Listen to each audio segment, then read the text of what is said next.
मुझे लगता है कि उसके बाद मुझे भाषण करना नहीं चाहिए। 3 ही संकल्प है भारतीय जनता पार्टी। गरीब कल्याण का संकल्प, महिला सशक्तिकरण और स्वाभिमान और सम्मान का संकल्प, और तीसरा है कि भारत माता को विश्व गुरु के पद पर पहुंचाना। मैं आपसे पूछता हूं, गरीब कल्याण कैसे पूरा होगा बगैर किसान के पसीने के? आज 80 करोड़ देश के लोगों को 3 साल से मुफ्त में अनाज देने का जो काम दुनिया का कोई देश और राष्ट्राध्यक्ष नहीं कर सका, वो आदरणीय मोदी जी ने करके दिखा दिया। और दिसंबर में 3 साल पूरे होने वाले, उसके पहले ही सिवनी की सभा में वहां में मौजूद था। वहां पर उन्होंने कह दिया कि आने वाले 5 साल तक ये मुफ्त का अनाज बढ़ता रहेगा। गरीब कल्याण की गारंटी, लेकिन अनाज होगा तभी तो बचेगा। ये अनाज पैदा करने वाला वो मेहनत का किसान जो अपनी कीमत के लिए दिन रात करता था, उस किसान को अगर किसी ने सम्मान दिया तो मुझे गर्व है, मैं किसान का बेटा हूं, तो सिर्फ भारतीय जनता पार्टी ने। आज किसान सम्मान निधि पूरे देश में मोदी जी जो देते हैं वो मिल रही है, इसके पहले कभी किसी सरकार ने नहीं दी। लेकिन शिवराज जी ने उतनी ही राशि मिलाकर एक डबल इंजन की सरकार ने किसान के सम्मान को दुगना कर दिया। एक शंका कुशंका और कांग्रेस भ्रम की राजनीति करती थी, उसको भी समूल नष्ट करके आज हमने अपना संकल्प पत्र जारी किया भोपाल में। वहां पर माननीय मुख्यमंत्री जी थे, लता जी ने उसको घोषित किया, हमारा पूरा नेतृत्व था और हमने गारंटी दी कि किसान को किसी के दरवाजे पर जाना नहीं पड़ेगा। पिछले 9 साल में जब से मोदी जी की सरकार है, आप जरा हिसाब लगाओ कि 2014 में गेहूं का मूल्य क्या था, आज 2023 में क्या है। और हमने गारंटी दी है कि उसको किसान को किसी के दरवाजे पर जाना नहीं पड़ेगा। मध्य प्रदेश सरकार गेहूं को 2700 रुपये कुंटल को खरीदेगी।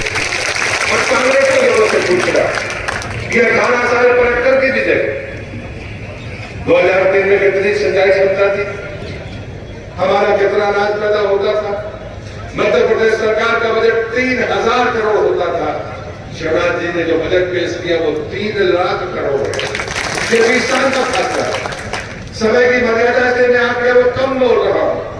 लेकिन मैं दूसरी बात पूछता हूं, महिला स्वाभिमान और सशक्तिकरण के लिए मैं तो जो मेरा नजरिया है, 2014 के पहले हम सभी गांव के रहने वाले लोग जब शाम के समय अपने गांव में प्रवेश करते थे तो सड़क के किनारे होता था, क्या वो माताओं बहनों के लिए सम्मानजनक था?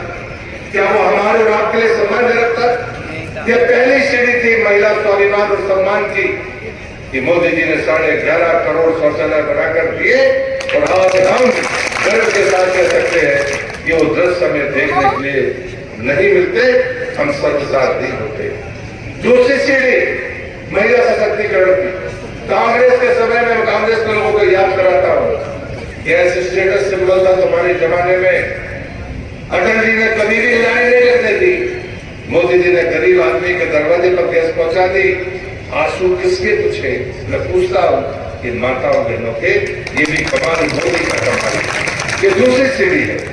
तीसरे 2019 में हमने नहीं कहा था कि अगर पानी पहुंचाएंगे, जैसे सरकार बनी आपके आशीर्वाद से, रोडमल जी सांसद बने, मोदी जी प्रधानमंत्री बने, 15 अगस्त 2019 को लाल किले की प्राचीर से मोदी ने कहा 2024 तक हिंदुस्तान के हर परिवार को पाइपलाइन के द्वारा शुद्ध पानी पहुंचाऊंगा। मैं पूछता हूं, पानी पहुंचाने की गारंटी देने वाले प्रधानमंत्री ने पहले तो नहीं कहा था? आपको पता है कि नहीं? मुझे नहीं पता।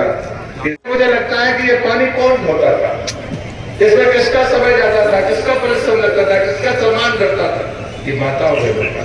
ये तीसरी सीढ़ी है। चौथी सीढ़ी तो ऐसी हुई, कभी 5 दिन का सत्र बढ़ाया। 2023 से अगला चुनाव 2028 में होगा मध्य प्रदेश में। ये माताएं बहनें मध्य प्रदेश की विधानसभा में 1/3 विधायक बनकर बैठेगी। ये मोदी का कमाल है। ये चौथी सीढ़ी है। 24 में लोकसभा के चुनाव होंगे, 29 में अगली बार होंगे, 29 में जब चुनाव होंगे तो देश की संसद में 1/3 मातृशक्ति सांसद बनकर बैठेगी। अब मैं कांग्रेस से पूछता हूं, तुम्हारे पास कुछ हो बताने के लिए तो बता दो। तुमने क्या दिया?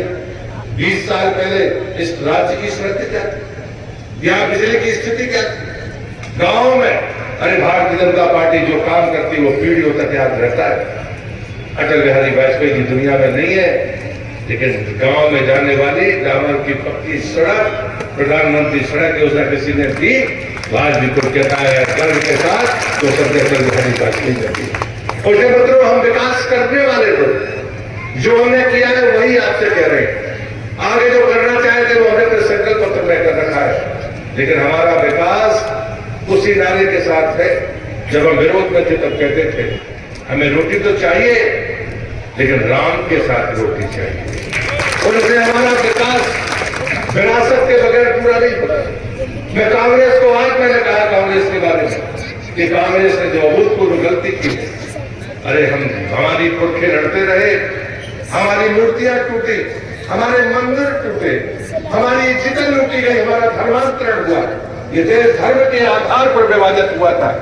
जब सोमनाथ के मंदिर का जीर्णोद्धार सरदार पटेल ने किया तो देश का प्रधानमंत्री जवाहरलाल नेहरू वहां पर नहीं गया, देश के राष्ट्रपति गए।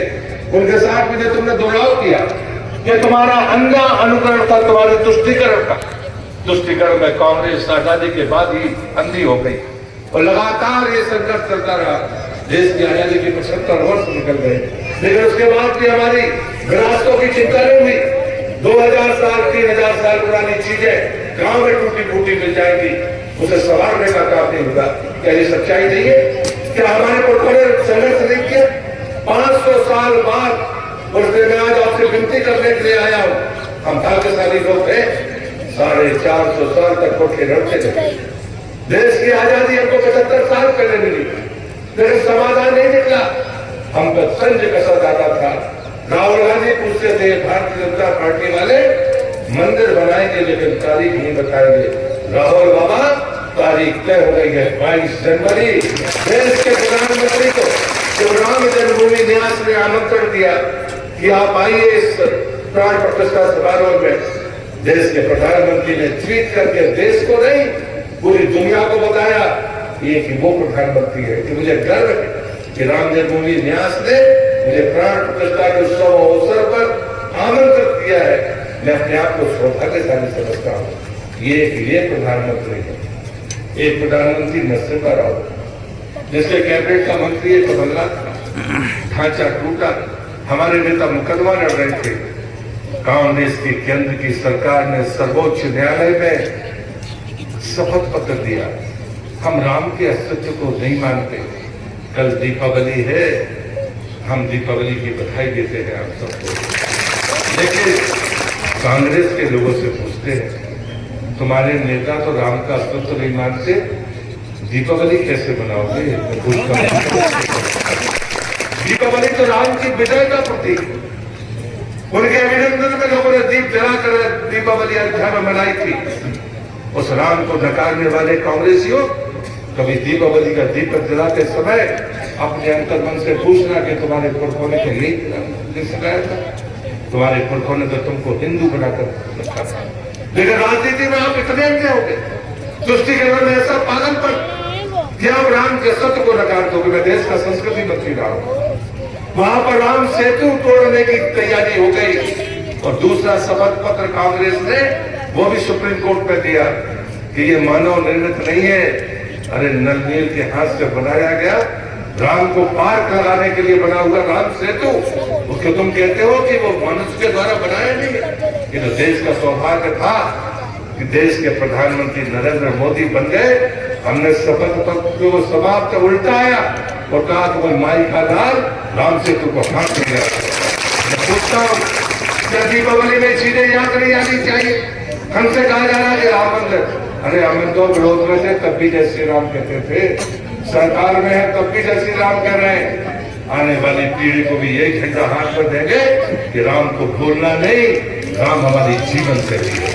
हम पैदा होने से लेकर मरने तक राम के साथ जीते हैं और राम के साथ मरते हैं। राम ने हम सत्य कहते होंगे हमको ले जाए, हमको बताओ कि राम क्या है। राम हमारा जीवन है और आने वाली पीढ़ियों का भी जीवन राम रहेगा। अरे जिनको तुमने कहा देश को तुम कहते हैं राष्ट्रपिता महात्मा गांधी, उनको गोली लगी तब भी वो श्री राम कहकर उन्नत प्राण त्यागी के सच्चाई नहीं है। राम राम कहकर त्याग करने वाले, प्राण त्यागने वाले महात्मा गांधी, तुम उनको फोटो लगाकर उनका नाम लिखकर इस देश को गुमराह करते रहे।